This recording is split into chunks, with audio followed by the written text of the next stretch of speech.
Hello मेरे प्यारे साथियों, केम जो मजा माँ। तो आज जैसे कि हम लोग क्लास 12 का हिंदी पढ़ते आ रहे हैं, लेखक परिचय पहला चैप्टर, दूसरा, तीसरा, चौथा, पांचवा चैप्टर तक हम लोगों ने पढ़ चुका है। तो आज का छठा चैप्टर है एक लेख और एक पत्र। यह जो लेख है यह कौन लिखा है? भगत सिंह लिखा है। सुखदेव के नाम एक पत्र लिखा है। तो बड़े क्रांतिकारी जो हमारे देश में देश को आजाद कराने में इतना सहयोग किया, उसी के बारे में आज हम लोग पढ़ेंगे कि वह आखिर कहाँ के रहने वाले हैं, उसका नाम क्या है, पिताजी के नाम क्या है। तो इसका लेखक परिचय हम लोग पढ़ेंगे भगत सिंह के बारे में। तो आइए देखते हैं। तो चैप्टर का नाम है एक लेख और एक पत्र। जो ये एक लेख और एक पत्र, यह ऐतिहासिक पत्र है। अगर पूछा जाए कि भगत सिंह के द्वारा जो एक पत्र लिखा गया है, एक लेख और एक पत्र, वह क्या है? तो बोलेंगे ऐतिहासिक पत्र है। क्या बोलेंगे? ऐतिहासिक पत्र है। तो पत्र किसको लिखा था? भगत सिंह जो पत्र किसको लिखे थे? तो क्या बोलेंगे? सुखदेव सिंह। क्या है? सुखदेव के नाम एक पत्र लिखा था। उसके बाद देखिए, भगत सिंह का अगर नाम, लेखक का अगर नाम पूछे तो क्या बोलेंगे? एक लेख और पत्र के लेखक का नाम क्या है? तो क्या बोलेंगे? भगत सिंह, जो कि वह एक क्रांतिकारी वीर थे। कौन थे? क्रांतिकारी वीर थे। इसका जन्म कब हुआ? तो 28 सितंबर 1907 ईस्वी में लायलपुर पाकिस्तान में पड़ा था। भगत सिंह का जो जन्म कब हुआ था? 28 सितंबर 1907 को। कब हुआ था भगत सिंह का जन्म? 28 सितंबर 1907 ईस्वी को लायलपुर, जो कि पाकिस्तान में पड़ता है, जिसको बोलते हैं बागचक। क्या बोलते हैं? बागचक, बंगाचक। तो पिताजी का नाम इसका क्या है? सरदार किशन सिंह। किसका? भगत सिंह का जो पिताजी का नाम है क्या है? सरदार किशन सिंह। ठीक है। और इसका जो गांव है, भगत सिंह का जो गांव है खटकड़वा है। खटकड़वा गांव का नाम क्या है? खटकड़वा, जो कि पंजाब में पड़ता है। कोई भी अगर आपके पिताजी भी गए होंगे पंजाब में, तो उससे पूछिएगा कि खटकड़वा किधर पड़ता है? पंजाब में ही पड़ता है। और उसका भगत सिंह का जो निर्धन हुआ है वह 23 मार्च 1931 ईस्वी को। अच्छा, भगत सिंह का जो मृत्यु हुआ, लेकिन कैसे मृत्यु हुआ? फांसी हुआ था इसको 7:30 बजे हुआ था। शाम में, सुबह में 7:30 बजे इसको फांसी हुआ था भगत सिंह को। ठीक है।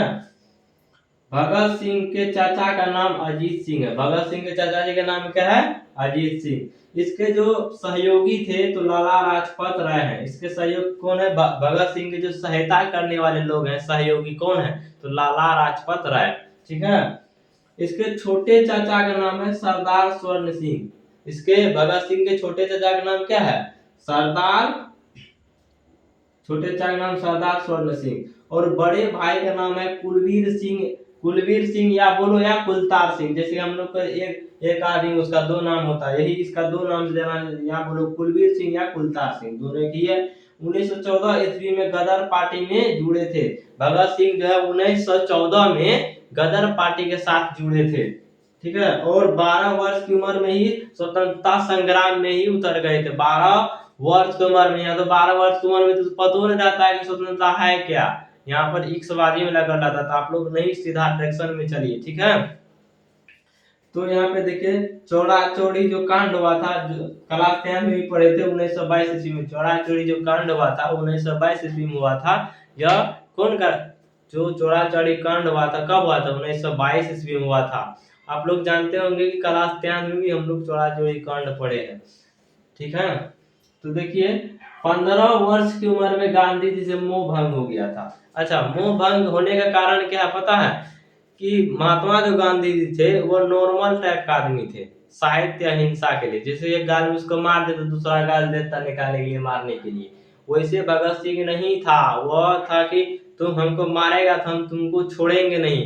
तो भगत सिंह से 15 साल का जब उसका उम्र हो गया था, तो गांधी से मोह भंग हो गया था कि ये आदमी हमसे, हम है गर्म मिजाज का, वो ठंडा मिजाज का, मैच कैसे खाएगा। इसलिए उसका 15 वर्ष की उम्र में मोह भंग हो गया था। और हिंदुस्तान समाजवादी प्रजातांत्रिक संघ का गठन किया था। कौन? भगत सिंह। हिंदुस्तानी प्रजातांत्रिक संघ का गठन किया था। तो इसका जो इम्पोर्टेंट रचना है, जो बिहार बोर्ड बार बार 2027 में पूछता है। कब पूछता है? 2027 में जो इम्पोर्टेंट पूछने वाला है। अभी पिछले साल में जो जितना भी क्वेश्चन पूछा गया है, उससे एनालिसिस करके इसका जो मेन इम्पोर्टेंट रचना है वही लेकर के आए हम। यहाँ पे देखिए, पंजाब की भाषा और लिपि की समस्या। पंजाब की भाषा और लिपि की, क्योंकि पंजाब से रहने वाले हैं तो पंजाब का ही सब कुछ लिखा है। क्या लिखा है? पंजाब की भाषा और लिपि की समस्या। विद्यार्थी और राजनीति, मतलब विद्यार्थी को भी राजनीतिक, अगर आप ये बुक को मंगा करके पढ़िएगा, उसमें ये बताया कि विद्यार्थी को राजनीतिक जीवन में आना चाहिए। अच्छा बुक है। और सत्याग्रह और हड़ताले, सत्याग्रह और हड़ताले, उसके बाद बम का दर्शन, मैं नास्तिक क्यों हूँ, और अछूत समस्या। तो ये आप लोग इम्पोर्टेंट रचना है और लेखक परिचय आप लोगों को बता दी है विस्तार से, तो आप लोग इसको याद कर लीजिएगा। और 2027 में बिहार बोर्ड में क्वेश्चन को देख करके एकदम फोड़ देना है। तो अगर वीडियो अच्छा लगे तो चैनल को सब्सक्राइब और लाइक करना ना भूले।